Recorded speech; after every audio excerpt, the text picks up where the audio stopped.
HR issues can kill you. One complaint against your company can turn your world upside down. And you spend way too much time dealing with HR when you should be spending your time on making a profit. You should talk to Bambi. With Bambi, get access to your own dedicated US-based HR manager starting at just $99 per month. They get to know you and your business while providing HR expertise and the personal touch you need and want. They're available by phone, email, and real-time chat, so onboarding and terminations run smoothly. Team members reach peak performance, and your business stays compliant with changing HR regulations. And with Bambi's HR Autopilot, you'll automate important HR practices like setting policies, training, and feedback. HR managers can easily cost $80,000 a year, but Bambi starts at $99 per month. Schedule your free conversation today to see how much Bambi can take off your plate. Go to Bambi.com right now and type in Accelerate under podcast when you sign up. It'll really help the show. Spelled BAM, BEE.com. Bambi.com. Type in Accelerate. Welcome to Accelerate Your Business Growth, where we're exploring all sorts of business topics.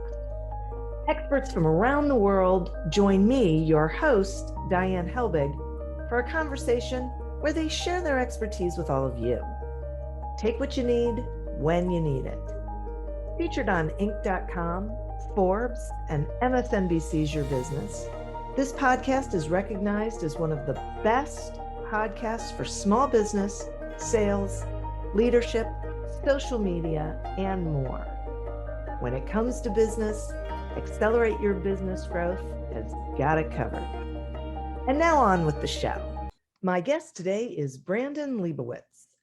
Brandon has run and operated SEO Optimizers since 2007. They're a digital marketing company that focuses on helping small and medium-sized businesses get more online traffic, which in turn converts into clients, sales, leads, and more. Thanks so much for joining me today, Brandon. Thanks for having me on today. Thrilled to have you here. I'm going to start with the question I ask everyone who comes on here to talk about SEO. And the question is, what is it? What is SEO?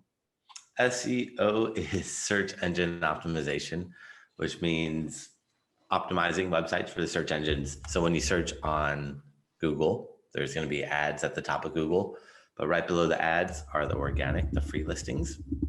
And SEO is about getting you in those free listings. So trying to avoid spending money on ads and trying to get you that free traffic that Google is willing to give out. And it's not just for Google, it's for any search engine, Bing, Yahoo, even Amazon or Yelp. They're all websites that have algorithms that you can essentially optimize for. But the main thing really is Google, trying to get you up on Google. So can you explain some about how Google works? You know, what are they doing? What are they looking at and for? Yeah, Google is looking at over 200 different factors. They have a lot that goes into the algorithm, and every single day it changes. So Google is trying to make it tough to do SEO. They don't want you to do SEO. They want you to spend money on paid ads. But some of the more important things, so like with SEO, it's like a puzzle. There's a lot of pieces to it, but some of the pieces are a lot bigger than others. And the more important things would be like backlinks. That's one thing that Google really, the whole algorithm started based off backlinks, and it's still heavily based off backlinks today. And a backlink is another website talking about you. So if you're reading an article on, let's say, the New York Times, and in there it mentions, or it says Brandon Leibowitz, and you click on that and it goes to my website, I'd be getting a backlink from New York Times. So the more websites that talk about you, the more trust Google gives to you. And then you're going to be able to rank higher on Google for your keywords. But without backlinks, it's really tough to rank on Google. Again, Google's whole algorithm really was started based off backlinks. It's changed a lot how they look at them, but it's still primarily based off backlinks. And then there's so many other little things that matter, but without backlinks, it's going to be really tough to get any trust from Google. So I have a question about backlinks. I have heard that the backlinks, they have to be relevant. Like you can't just backlink, get a backlink from any other website. That there has to be some sort of something rational about it. Is that true? Yeah, so Google, their algorithm is based off backlinks, and it's changed a lot how they look at them. And over the years, it used to just be the more backlinks you had, the higher you'd rank. So if I had 100 backlinks and you have 200 backlinks, you would rank higher than me. But then Google realized there's a lot of ways to game the system, and people are figuring out ways to trick them. So now they're looking at quality of the backlinks, not the quantity. So the more quality backlinks you have, the more trust Google's going to give you, and they're going to be able to rank you higher. And what is a quality backlink? Well, a quality backlink to Google is a backlink from a website that, like you said, is relevant and also authoritative. So relevancy and authoritativeness are kind of the two more important aspects of the backlinks. You don't want to just be on any random site. You have to be on sites that are related to you. If you're if you're selling shoes, you want to be on other websites about fashion. It doesn't have to be about shoes, but anything somewhat related to what you're doing. So as long as it's somewhat related, that's all that matters. Like if you're selling shoes and you get a backlink from a restaurant, it seems a little off. I mean, Yeah. it might be okay. Maybe you sold shoes to the restaurant owner or something, or staffed their helped with their staff, but the majority of the backlinks should come from relevant websites. That's really important to Google. Okay, that's great. Thank you for that. I have another question about reposting. So if I have a blog post on my blog, I've heard that I can repost it like on LinkedIn as an article as long as I reference where it was originally posted with the link. Does that get around the whole Google Google problem of duplicate content? So whoever publishes content first, they get all the credit. So I always tell people publish it on your website first, and then you could share it anywhere else. But Okay. if you do it the other way around, then you might get hit with the penalty. So if you share it on, let's say like LinkedIn or Medium or another website, and then you post it on your own website after that, then it becomes duplicate content on your website. So the way around that is just making sure that whenever you share content, that you post it first on your website, then you can give it to other people. But don't take content from another website and post it on yours, because that becomes duplicate content and Google will penalize you. So building low quality backlinks or having duplicate content or doing anything against Google's terms of service, then instead of ranking you higher, you actually drop down in rankings. So that's where you have to be careful and just make sure you're doing everything according to what Google's looking for. Wow, that is so interesting. Thank you for that. So let's stick with the website for a minute. How can listeners optimize their website for conversions? So that is one thing that's really important is once you get the traffic to your website, how do you convert that Yeah, traffic? right. And the way to do that is, I mean, there's a lot of different ways, but it's really just testing. There's no perfect website. So you always want to be testing landing pages, testing offers, testing out pricing, moving things around, hiding pricing if you're a service-based business, or adding it, or just testing, because you never know what's going to work. But some more important things are having good content or having a lot of good information, where it's called above the fold. So when you look at a website, whatever you see, that's called above the fold. Once you start scrolling down, that's below the fold. Most people don't scroll down. So you have to have all your really strong, compelling information at the top, a call to action at the top, a value proposition explaining what's in it for them needs to be at the top, and just making sure it looks good on mobile too, it loads quick. All that stuff comes into conversion rate optimization, but there's a lot of variables that go into it. It's really just testing, because there is no perfect website or perfect template. Every audience is different, every website is different. It's just trying to figure out what works best with your audience. Right. Thank you for that. Um, are the strategies different? The SEO strategies different for 2022 than they were like for 2021 or before that?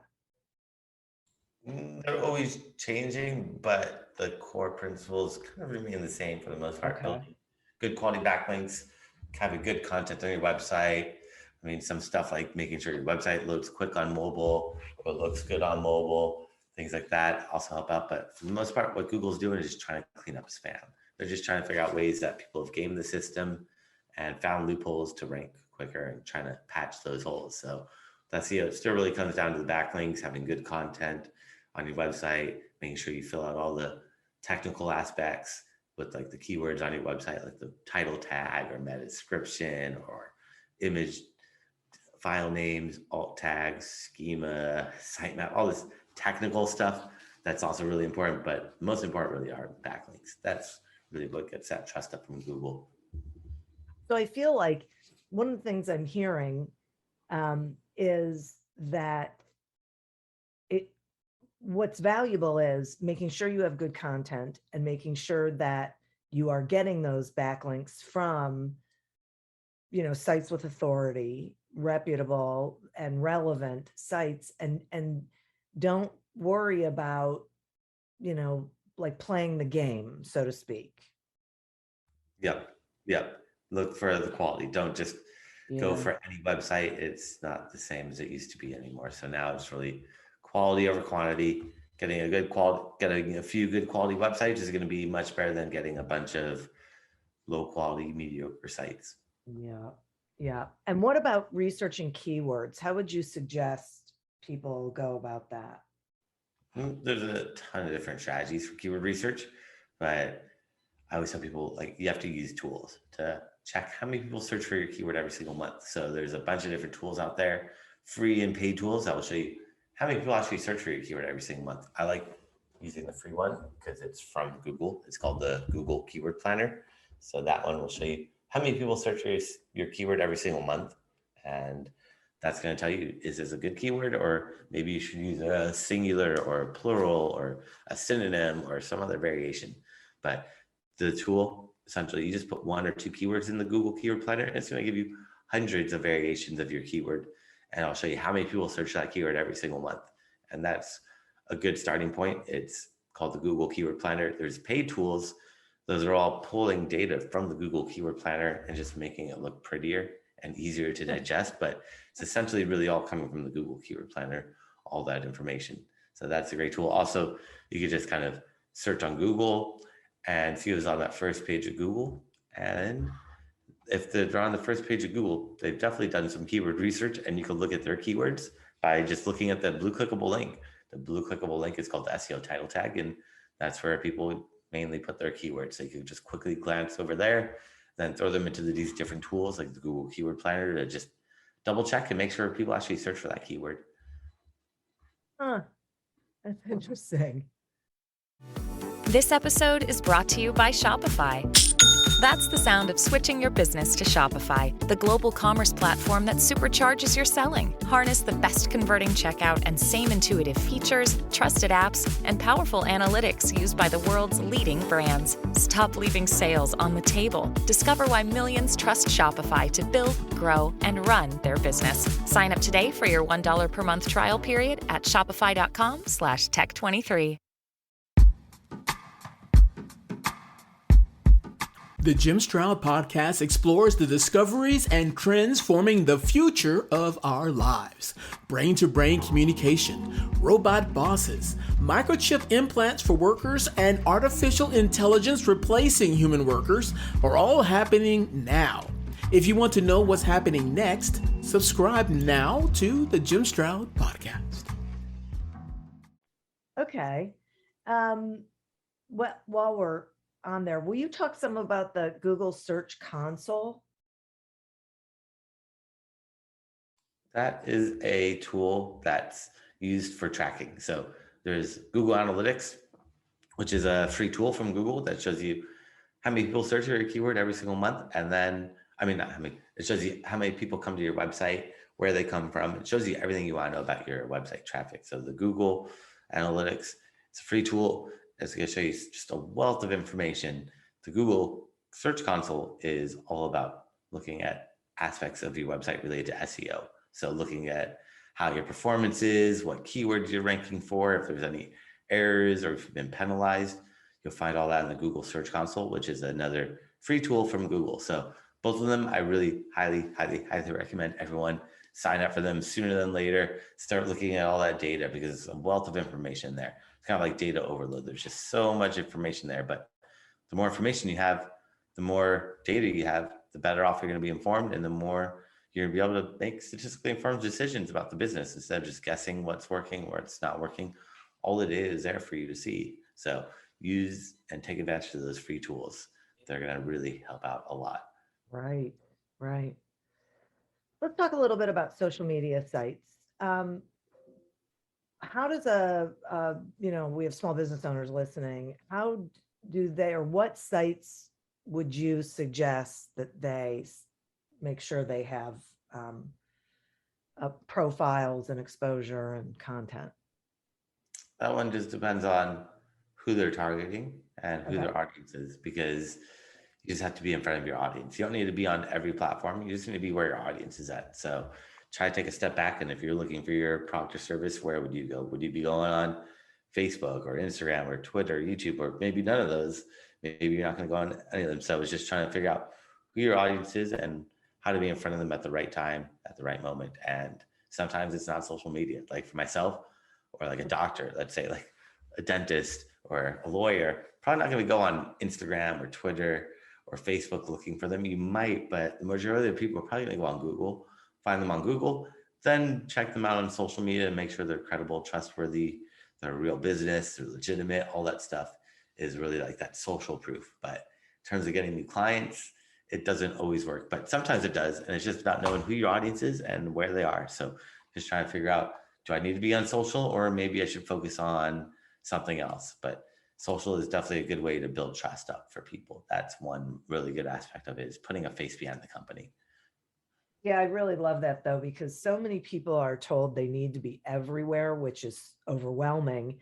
And so I really like this concept of, know your audience, know where they are, know where they absorb it, the kind of information that you're going to be sharing, and have a presence on the internet, because you pretty much need to. But if your audience absorbs information in a different way, that's where you need to be really focusing your energy. Yep. Yeah, it's really great. Is being in front of your audience.